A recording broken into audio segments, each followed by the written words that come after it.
जय हिंद साथियों, आप सभी का वेलकम करता हूं आपके चैनल जहां मैथ्स मैजिक पे। जहां रखते हैं आपको प्रोसेस सिलेक्शन का पूरा अपडेट और देते हैं रियल और जेन्युइन इन्फॉर्मेशन। बात करते हैं सरकारी नौकरी का, प्राइवेट नौकरी का और हेल्प करते हैं आपको तैयारी में। जी हाँ, अगर आप जीविका का फॉर्म भरे हुए हैं, अगर जीविका में जो यंग प्रोफेशनल का वैकेंसी निकल के सामने आया था उसका फॉर्म भरे हुए हैं, तो आपके लिए वीडियो बहुत ही इंपॉर्टेंट है। आज हम आपको बताएंगे पूरा प्रोसेस, फॉर्म भरने के बाद जो प्रोसेस होता है, जो इसका ग्रुप डिस्कशन होता है, जो इसका इंटरव्यू होता है, कैसे आपके फॉर्म को स्क्रूटनी किया जाता है, सिलेक्ट किया जाता है, ये पूरी डिटेल में हम बात करेंगे। लेकिन उससे पहले आप चैनल को जरूर सब्सक्राइब कर लीजिएगा, क्योंकि हम रखेंगे आपको प्रोसेस सिलेक्शन तक पूरा अपडेट और हेल्प करेंगे आपको तैयारी में भी। तो चलिए, सबसे पहले हम बता देना चाहते हैं कि ये जो जीविका है, यंग प्रोफेशनल का जो वैकेंसी निकल के सामने आया है, टोटल पोस्टों की संख्या देखिए तो 34 ही है। ठीक है, 34 ही है। और इसमें 4 कैटेगरी बनाया गया है, 4 तरह के कॉलेज को लिया गया है, जिसको अलग अलग कैटेगरी में बांटा गया है। कैटेगरी नंबर 1 में जो कॉलेज है, उस कॉलेज में जो स्टूडेंट्स इसमें भाग लेंगे उनका मानदेय मंथली जो है 57,500 है। ठीक है, जैसे वो लिखे हुए हैं। दूसरा है 46,000 है, तीसरा है 40,250 है और चौथा है 34,500 है। ये 4 तरह के कैटेगरी के कॉलेज के स्टूडेंट को जो है ना वो इनवाइट किए हैं कि आप फॉर्म भर सकते हैं। और भरने के बाद जो है ना आपका स्क्रूटनी किया जाएगा, फिर आपको ग्रुप डिस्कशन में बुलाया जाएगा। ठीक है, तो चलिए, एक तो ये बात हो गया। ये 4 तरह के जो कॉलेज हैं उनके लिए बात हो गया। अब हम बात करते हैं कि कोई अगर आप फॉर्म भरे हुए हैं, तो सबसे पहले तो 4 तरह के जो कॉलेज है, इसके अलावा भी अगर आप फॉर्म भरे हैं, तो सबसे पहले हम बताते हैं कि कैसे करते हैं, स्क्रूटनी करते हैं। सबसे पहले जो आप सीवी भेजे होंगे तो वो देखेंगे, मैच करवाएंगे भैया इस कॉलेज के बच्चे हैं कि नहीं है। ठीक है ना, आप किस कॉलेज से एमबीए कर रहे हैं या किस कॉलेज से आपका प्रोफेशनल डिग्री है, वो चेक करेंगे।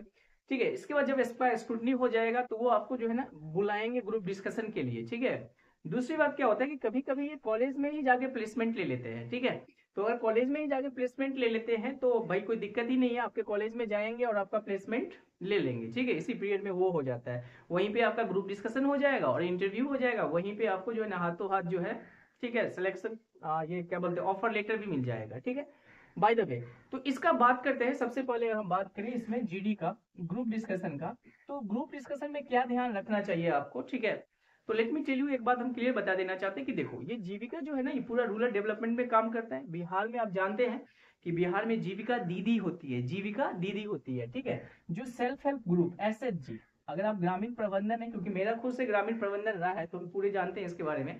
तो जो सेल्फ हेल्प ग्रुप होता है, स्वयं सहायता समूह होता है, ठीक है ना, तो ये बिहार में बहुत बढ़िया काम कर रहे हैं। ठीक है, जीविका दीदी, और ग्रास रूट लेवल पे ये काम हो रहा है बिहार में। अगर सही से बात करें तो जीविका का मेन यही है, एसएचजी क्रिएट करना, उनके थ्रू उनको जो है ना सेल्फ डिपेंडेंट बनाना। ठीक है, और ये बहुत बड़ी कह सकते हैं कि बड़ी मात्रा में ये काम हो रहा है सेल्फ हेल्प ग्रुप के द्वारा। ठीक है, तो आपको जो है ना जो भी टॉपिक मिलेगा, उस टॉपिक पे आपको 2-3 बात ध्यान रखना है। पहली बात कि मोस्ट प्रोबेबली देखा जाता है, वैसे तो बढ़िया कॉलेज में स्टूडेंट को खुद पता होता है कि ग्रुप डिस्कशन कैसे करना है, लेकिन तब पर भी हम आपको बता देते हैं कि जब भी ग्रुप डिस्कशन आप करते हैं तो ज्यादा एक्साइटमेंट आपको नहीं शो करना है। ठीक है, आपको एक तो लीडरशिप क्वालिटी दिखाना है। ठीक है, दूसरा, क्योंकि हम रूरल डेवलपमेंट जैसे कामों से जुड़ने जा रहे हैं, जहां पे रूरल डेवलपमेंट की बात होता है, जहां हम लोग को गांव के लोगों से मिलना है, जहां ग्रास रूट लेवल पे काम करना है, तो आपको सुनने का जो क्षमता होना चाहिए ना, क्वालिटी होना चाहिए, वो वॉच करेंगे। ठीक है, कि क्या ये सबके बात को सही से सुनता है, फिर उस बात को कैसे ये सामने रखता है, कैसे लोगों को अपने बात से सहमत करता है और कैसे अच्छे पॉइंट को अप्रिशिएट करता है। ठीक है, तो ये ग्रुप डिस्कशन में आपको ध्यान रखना होगा। जल्दीबाजी नहीं करना है, आपको वहां पे सुनना है, इसके बाद अपने पॉइंट को रखना है। जब आप पॉइंट को रखते हैं तो सबसे बड़ी बात क्या होता है, थोड़ा ध्यान से सुन लीजिए। ठीक है ना, आपको फैक्ट एंड फिगर देना है, मतलब डेटा आपके पास होना चाहिए। ठीक है, डेटा आपके पास होना चाहिए। जैसे मान लीजिए अगर महात्मा गांधी मनरेगा की बात करें, तो आपके पास डेटा होना चाहिए कि मनरेगा में जो है ना, मतलब कब से स्टार्ट हुआ है, कितने दिनों का रोजगार मिलता है। ठीक है, तो ये सब आपको पता होना चाहिए। चाहे मान लीजिए कोई काम हो रहा है, कोई भी डेवलपमेंट का काम हो रहा है, जैसे अंत्योदय योजना है, ठीक है, तो इसके बारे में नॉलेज होना चाहिए। जो भी है, ठीक है ना, आवास योजना है, प्रधानमंत्री आवास योजना है, उसके बारे में नॉलेज होना चाहिए, या एग्रीकल्चर से रिलेटेड जो भी काम हो रहा है उसके बारे में ज्ञान होना चाहिए। तो फैक्ट होना चाहिए, कुछ भी नहीं बोलना है, थोड़ा ही बोलना है, फैक्ट के साथ बोलना है।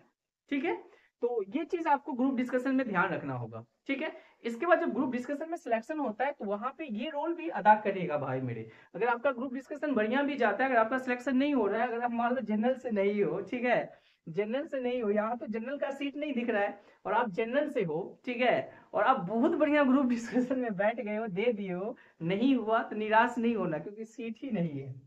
ठीक है, सीट ही नहीं है, इस बात का ध्यान रख लीजिएगा, ठीक है। तो जैसे ही आपका ग्रुप डिस्कशन हो जाएगा तो मतलब 60-70% काम आपका हो जाता है। अब पर्सनल इंटरव्यू की बात करें तो वहां पे जो है ना, बस सिंपल वे में आपसे पूछा जाएगा कि अगर आप गांव में जाते हैं, ठीक है, वहां पे ये सब चीज का सामना करना सकता है, डिफिकल्टी जो है ना सामना करना पड़ेगा, कैसे करिएगा, क्या करिएगा। सिंपल सा इंटरव्यू होगा, ठीक है। ग्रुप डिस्कशन भी ज्यादा टफ नहीं होता है, बस शांत स्वभाव के व्यक्ति को खोजते हैं जो सामने जो हायरार्की है उसमें जो ऊपर वाले हैं उसका बात माना करे, ठीक है, लाइक दैट। तो एक सिंपल सा इंटरव्यू होगा जिसमें आपको जो है ना कुछ क्वेश्चन जैसे अगर दे दिया जाए, मान लीजिए अगर आप रूरल बैकग्राउंड से बिलोंग करते हैं तो आपसे पूछ लिया जाएगा कि बताओ कि 1 टन जो है ना उसमें कितना क्विंटल होता है, लाइक दैट। 1 बीघा एकड़ क्या होता है, लाइक दैट, ठीक है। अगर आप रूरल बैकग्राउंड से नहीं हो तो आपको पूछा जाएगा कि भैया आप कैसे एडजस्ट करोगे, आप हमेशा ऐसे शहर में रहे हो, गाँव में वहाँ रहना पड़ेगा जहाँ दूर दूर तक पानी नहीं है, दूर दूर तक जाने आने का ट्रांसपोर्ट का फैसिलिटी नहीं है, कैसे करोगे, लाइक दैट। इसी प्रकार के जो है ना आपको क्रिटिकल कंडीशन में डाला जाएगा। और बी ऑप्टिमिस्टिक, बी पॉजिटिव, ठीक है ना, और ये चीज आपके पास होना चाहिए। तो अगर आप जीविका का फॉर्म भरे हैं, ठीक है, तो आई होप आप समझ गए होंगे कि ये 4 कॉलेज का लिस्ट जो है ना आप देखे होंगे और उसके पीडीएफ में, ठीक है। वो पीडीएफ जो है ना आप खोल के देख लीजिएगा, 4 तरह के कॉलेज हैं। अगर उस कॉलेज से आप नहीं है तो आपका चांस बहुत कम है कि आपको जीडी में बुलाए, ठीक है। बाय द वे अगर 4 कॉलेज से है तो जीडी में बुलाया जा सकता है। जीडी के बारे में बता दिए कैसे देना है आपको। इंटरव्यू वेरी सिंपल होता है, ठीक है। और कैंपस प्लेसमेंट भी ये लेते हैं, ठीक है ना। बाय द वे सीट तो आप जान रहे हैं, ईबीसी का 12 सीट है जैसे कि उन्होंने बताया है, एससी का 10 है, बीसी का 8 है, एसटी का 1 है, ईडब्ल्यूएस का 3 है। टोटल 34 सीटों पे ये बात कर रहे हैं, ठीक है। चलिए, तो अगर आप चैनल पे नए हैं तो चैनल को जरूर सब्सक्राइब कर लीजिएगा, ठीक है। लाइक का बटन दबा दीजिएगा, कमेंट करके अपनी क्वेरी को पूछिएगा। Thank you for watching Jha maths magic. तो ये नोटिस है जिसके अकॉर्डिंग आपने फॉर्म भरा होगा, join us realising this dream, ठीक है। ये ड्रीम को रियलाइज करते हैं। तो 12 seat, TVC SC 10, BC 8, ST 1, EWS 1 और टोटल 34 है, ठीक है। आइए थोड़ा सा कैटेगरी देख ले कॉलेज का। ये देख लीजिए फर्स्ट टाइप का जो कॉलेज है ए, उसमें क्या है, AIIIMs, reputed university of unlimited source United Kingdoms, एडमा, IIFM, all IIT and post graduate BTech, एक्सेलर, IDSE, जो भी फेमस कॉलेज है सब इसमें दे दिया है। सेकेंड में है XLMB, CLMP, IHRM जयपुर भी है इसमें, ठीक है। तीसरा में देख लीजिए KSRM, IIRM, ठीक है, ये सब दिया हुआ है तीसरे में। और चौथा में आपका जितना भी बिहार का है उसको डाला है चौथा में। आप ध्यान से देख लीजिएगा, बिहार वाले कॉलेज सबको चौथा में डाला है। तो ये है, ठीक है। तो इसी के अकॉर्डिंग जो है ना वही प्लेसमेंट लेने जाएगा। अगर नहीं जाएगा प्लेसमेंट लेने तो फॉर्म जो भरवाया है उसी से हो जाएगा। अगर आपका ये कॉलेज सब नहीं है तो फिर दिक्कत है। मई में बताया है इसमें total tentative group discussion and personal interview के लिए, लेकिन मोस्ट प्रोबेबली ये जो है ना प्लेसमेंट से ही कर लेते हैं, ठीक है। ये बस only for showing the what vacancy दिखा रहे हैं कि हम निकाल दिए हैं वैकेंसी, ठीक है। चलिए, I hope best of luck जो भी इसमें फॉर्म डाले हैं। Thank you for watching Jha maths magic, thank you.